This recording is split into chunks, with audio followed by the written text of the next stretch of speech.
Inside every Christian is a Jew. Pope Francis.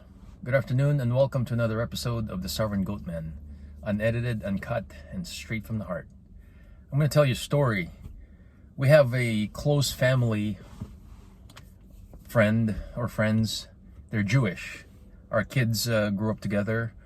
Amazing family, very kind, and we were invited to attend the daughter's bar mitzvah several years ago, and then a few years later we also attended the son's bat mitzvah, and it was a beautiful ceremony, and it was our first time as Christians to be inside a Jewish synagogue.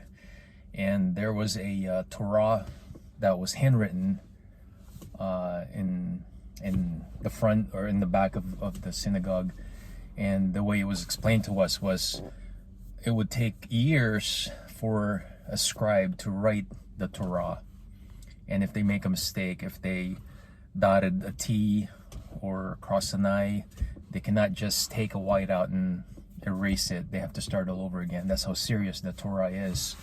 During the ceremony, we also sang a lot of Jewish songs that were directly from the Old Testament. It was really, a lot of the songs were familiar as a Christian. And then it hit me how close we Christians are to the Jews. Close spiritually and close in terms of our biblical histories and background.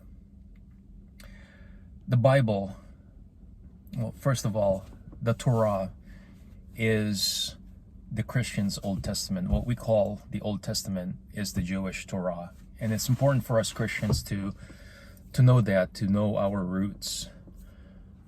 The Bible was written over a span of thousands of years.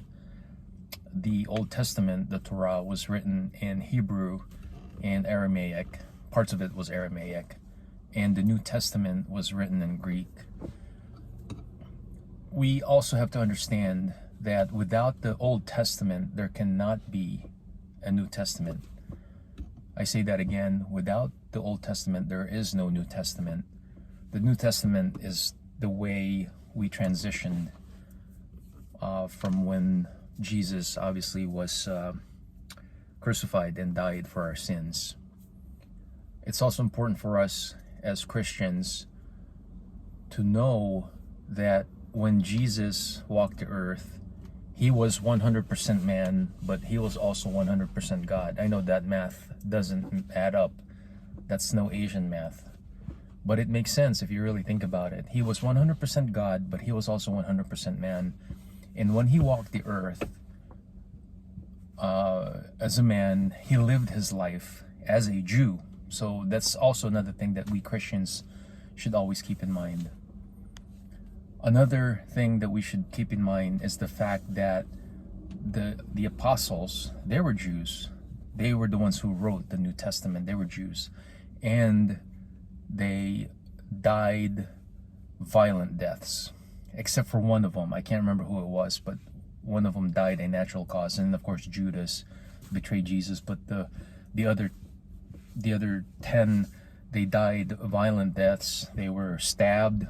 They were hanged on the cross upside down. They were beheaded. I mean, these guys died for Jesus. So again, it's important for us to know our roots. Now I'm going to move forward centuries later, and I want to share with you some history that are not taught in schools. I'm going to fast forward into the 1900s. During the height of the Jewish persecution in the 1930s, many Jewish from Europe actually fled that continent, and they tried to come into the US, but FDR at the time refused to accept them. So they were rejected, and a lot of them unfortunately ended up returning to Europe. And who knows, a lot of them were probably killed by the Nazis because they were not accepted here, so they had no place else to go. that's Democrats for you. But on the other side of the world, in the Philippines, my native country, there were actually some, the president at the time, Miguel Quezon, he was the president of the Philippines. He actually had an open door policy, and he accepted 2,000, I believe it was, Jewish refugees into the Philippines, and they stayed in Manila until the end of the war.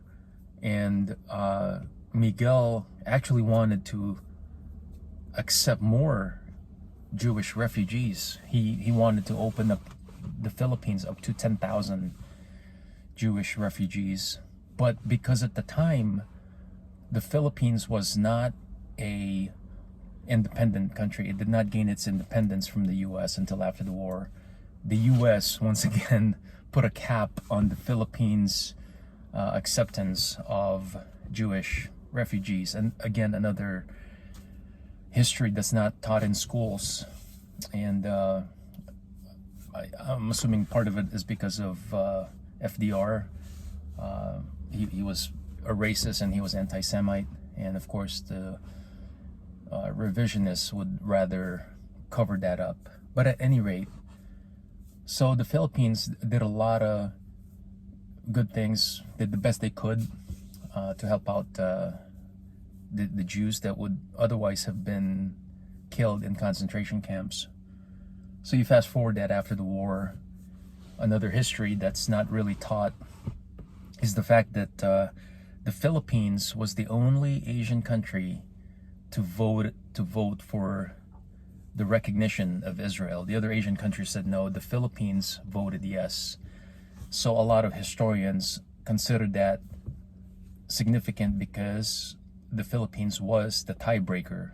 Without that vote from the Philippines, Israel would not have been recognized. So that's another significant part of our history that would rather that's not taught. As a result of the things that my native country has done for the Jews before the war, during the war, and after the war, there's actually a special relationship between the Philippines and Israel. Filipino citizens can go visit Israel without a visa. You just show your Filipino passport, and Israel will let you in for a short amount of time as a tourist, as a visitor. You don't need a visa. So that's those are some of the things that I wanted to share with you. That's coming straight from the heart. Things that are not taught in school, and a reason why, as a Christian or Christians, it's important for us once again to understand our ties with the Jewish people and the nation of Israel, and especially me as a Filipino. We have that special connection with Israel. So with that, you guys have a blessed day, and I am the Sovereign Goat Man.